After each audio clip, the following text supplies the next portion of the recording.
আসলেই বলদ, সলিড বলদ। আপনারা গু হাতে এস লেখা বলে আপনাদেরকে একটু বলদ ফলদ বলেছিলাম বলে আপনাদের গায়ে লাগলো, তো বলদের প্রমাণ দিয়ে দিচ্ছেন। আপনারা আসলেই বলদ। আসসালামু আলাইকুম ওয়া রাহমাতুল্লাহি ওয়া বারাকাতুহু।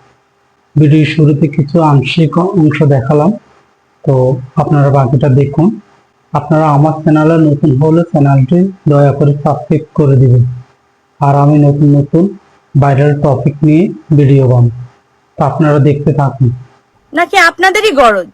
দেখেন, আমার বাসায় তো 9 বছর ধরে একজন কাজ করে। আমার যে ড্রাইভার, উনি 4 বছর ধরে আমার বাসায় কাজ করে। তার আগের ড্রাইভার ছিল 5 বছর।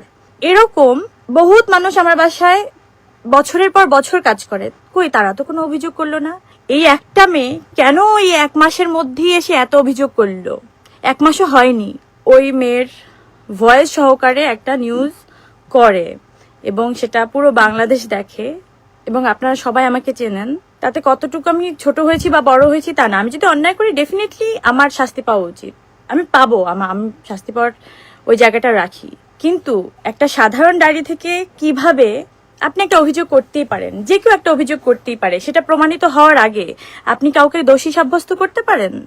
কিন্তু যেভাবে আজকে পুরো মিডিয়া আমাকে দোষী সাব্যস্ত করে আমার দিকে আঙুল তুলে যেভাবে নিউজ করেছে, পরিমণির বিরুদ্ধে গৃহকর্মী নির্যাতনের অভিযোগ, পুলিশ যা বলছে, তো পুলিশ যা বলছে সেটা কিন্তু কোনো বলাবলি নেই। পুলিশ বলছে ওই 1 লাইন নিচে 1 লাইন দিয়ে দিল, কিন্তু পুরো নিউজের মধ্যে দেখবেন ওই মেয়েকে কি বলেছে, পুরো ডেসক্রিপশনে ওই মেয়ের পুরো বক্তব্য এমন ভাবে ফলাও করে প্রচার করা হলো যাতে যেমন ভাবে আমি একদম দোষী সাব্যস্ত হয়েই গেছি। তো এই মিডিয়া ট্রায়াল কবে বন্ধ হবে বা কেন হচ্ছে? আমি যখন জেলে গেলাম, যখন আমাকে একটা মিথ্যা অভিযোগে আমাকে অ্যারেস্ট করা হলো, তখনও যেভাবে 1 মাস ধরে 7 দিন রিমান্ড আর 20 দিন জেল, তো রিমান্ডের কথা বাদই দিলাম, সেটা কি হচ্ছে আপনারা সবাই জানেন। এই 27 দিন ধরে অন্য কোনো নিউজের কি কোনো বালাই ছিল? অন্য কোনো নিউজের কোনো কাটতে ছিল না, শুধু আমার এই নিউজটা।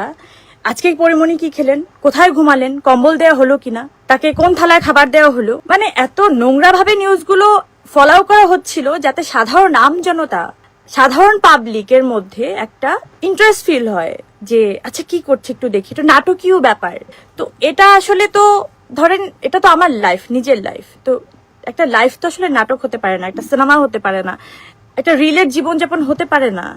তো আমি তো 10টা মানুষের মতো একটা মানুষ। তো যেটা আইনি প্রক্রিয়ায় উনি এখনো, কিন্তু আমি এই এতক্ষণ ধরে লাইভ করলাম, এখন অবধি কিন্তু কোনো অভিযোগের বিরুদ্ধে কোনো কথা বলিনি যে এটা উনি রং বলেছেন, এটা রাইট বলেছেন। আমি কিন্তু কিছুই বলিনি, এখন অবধি বলিনি, কারণ আমি আইনের উপরে আস্থাটা রাখতে চাই বা আস্থা রেখে এসেছি। প্রথম আলো যে নিউজটা করেছে তার মধ্যে পুরোটাই ওই মেয়ের বক্তব্য, ও তার মধ্যে মধ্যে আমার প্রেমের স্টোরিও দেয়া আছে। আমি বলবো সে আমার গৃহকর্মী না। তারা যে মেন্টাল টর্চারটা আমাকে আজকে দিল, যেভাবে ফলাও করে ওই নিউজটা করা হলো, যেভাবে প্রত্যেকটা তার ইন্টারভিউ করা হলো, তার মানে কি এটা আমরা কি প্রিভিলেজ দিচ্ছি না আমরা মিডিয়া কর্মী হয়ে, যে কেউ যার বিরুদ্ধে যেভাবে সাধারণ জিডি করলেই সাথে সাথে এটা জাস্টিফাই হয়ে যাবে? আপনারা আমার চ্যানেলে নতুন হলে চ্যানেলটি দয়া করে সাবস্ক্রাইব করে দিবেন।